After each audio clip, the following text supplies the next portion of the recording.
Hey guys, how's it going? So, Infinite Horizon Achates was just shown off, and I want to talk about kind of how they work. They're an interesting character. So, a big thing that has plagued the game recently is debuffs. They're really powerful. You see a lot of them. People pick all these powerful openers, Peyra, Lilius, Lua, you know, all that kind of stuff. And even when you're in a slower match, people pick like Solitaria, all those kinds of things, and it becomes incredibly frustrating to fight. So, this is a new debuff cleanser that they made.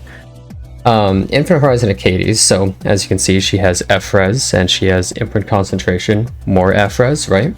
So obviously she's geared up to be for that. And here's her S3. Matter Reconstruction. Dispels all debuffs from all allies, or granting a random buff for 2 turns for every debuff dispelled and recovering health. Amount recovered increases proportional to the caster's max health.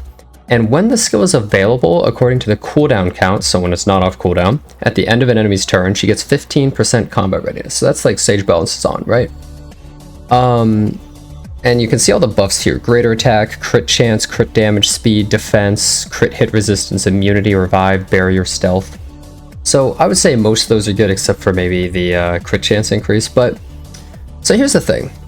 This ability, it's a nice cleanse. That's a good ability, right? There's a lot of cleansers in the game, and getting the buffs is super helpful. You might not get useful buffs, but maybe you get something really good, like maybe you get revive when you need it or something. But here's the thing.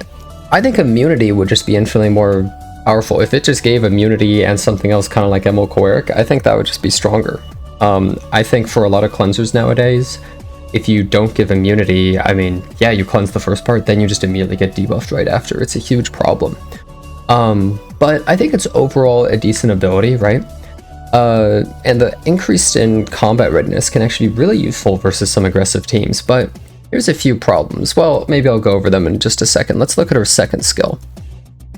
So, her second skill, Unbridled Potential. Dispels 2 debuffs from an ally except for the caster, and grants a barrier for 2 turns, and it gives them 40% combat readiness. Okay, it's a nice cleanse, pushes them up. Overall kind of useful, but like I feel like someone like Amelia or S2 might be a little more useful. It depends how big the barrier is. If it's really big, then it might actually be really significant, so we'll have to see about that. And then our S1, 30% chance to stun, it goes up to what, 40%? Which is same as like Maid Chloe and stuff, with up to 100% when you soul burn, which is actually pretty good. Honestly, 100% soul burn stuns are really strong sometimes. But let me talk about the issues with this character.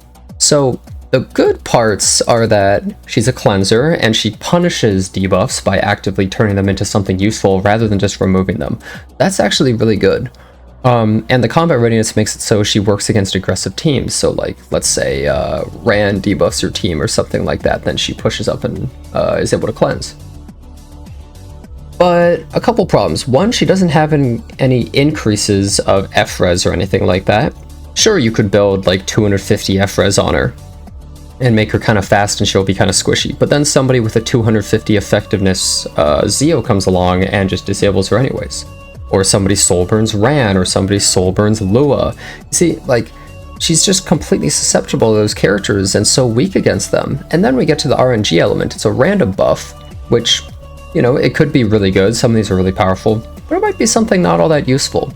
And another thing is, it's for every debuff dispelled, but usually how many debuffs are you going to be dispelling? If the opponent picks just Lilius, you basically need a cleanser already. So she's not really going to be useful in that scenario. So I guess she's going to be good versus like Solitaria, Death Dealer Ray kind of teams, something along those lines. But I don't really see her being used against some of these powerful openers because a lot of them think just might either bypass how she works by soul burning and ignoring, or might just have enough effectiveness to debuff her anyways. So I think that's a couple problems with her. And the fact that she's element neutral means like all of them are able to hit her as well, right? There's no RNG or anything. So I'm not really sure if this helps with the debuff meta at the moment. Maybe they didn't want to make an ML4 too powerful right now. I mean, another Angel of Light or something. But honestly, if they made an Angel of Light, but as a cleanser, like the opposite of, in every way, I think people would maybe welcome that at this point in the stage, right? So all in all, I'm not really sure if this character is going to be great. I mean, we have a lot of cleansers. We have a lot of cleansers that have effect res, and a lot of them aren't working other than Cleric at the moment. They either just get debuffed and then aren't able to do their skill anyway, or, you know, they don't give immunity and then you get debuffed after. You get overwhelmed by too many debuffs. It's a one and done powerful skill, but, you know, 4-turn cooldown is just not going to be enough, and I think it only works versus very specific aggressive teams and might have trouble against a lot of others unless you're getting lucky with the debuffs. Or rather, the buffs that you're getting from their debuffs. So that's kind of my 2 cents overall. I just think she's mostly going to be for, like, I don't know, maybe Arena, Guild War type of thing.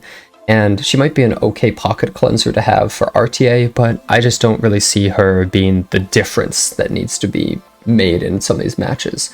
I don't see her being like the answer to some of these really strong openers and debuffers that you fight all the time.